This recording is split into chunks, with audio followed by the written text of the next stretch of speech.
Leah Thomas competed on the women's swim team at the University of Pennsylvania in the 2021-2022 season. She made history by becoming the first transgender athlete to win an NCAA Division I championship.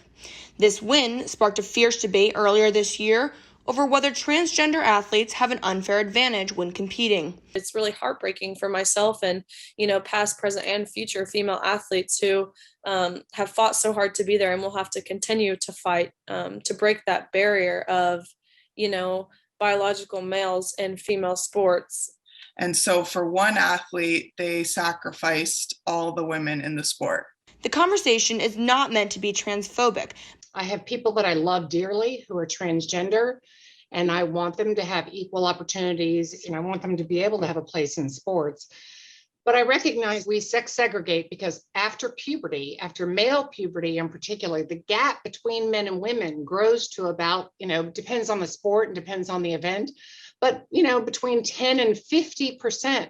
So the more that the sport requires that explosive power, the more that that male puberty makes a difference.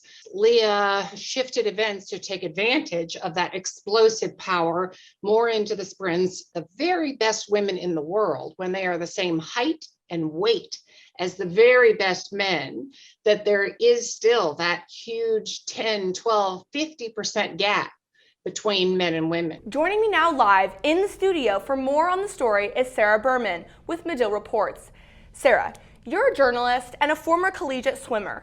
You also covered the story of the first transgender woman to win the NCAA Division I competition.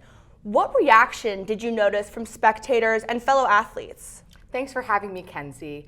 Well, the 500 freestyle took place on the second day of competition, and it was the first event of the day. Right outside of the natatorium at Georgia Tech, there were protesters with Save Women's Sports that were protesting Thomas's attendance at the meet and engaging with people outside of the facility. When Thomas swam, they entered the facility and observed and also made comments while Thomas was on the block and after Thomas finished. While Thomas was on the block, someone in the crowd yelled, "Cheater," which not only affected her, but the other 7 swimmers in the heat.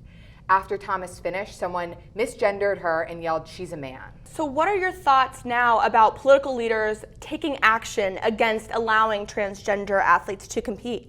Yeah, so people that I've talked to at the meet and my former teammates have all voiced that this shouldn't be a political issue. This should be boiled down to the science and the experts and the NCAA who have invested time, money, and resources in figuring out what the fair balance is. And our political leaders, people think, should be guiding an open dialogue for figuring out what's best. Yeah. Well, thank you so much for joining us today, Sarah. We loved hearing your opinions and all your thoughts.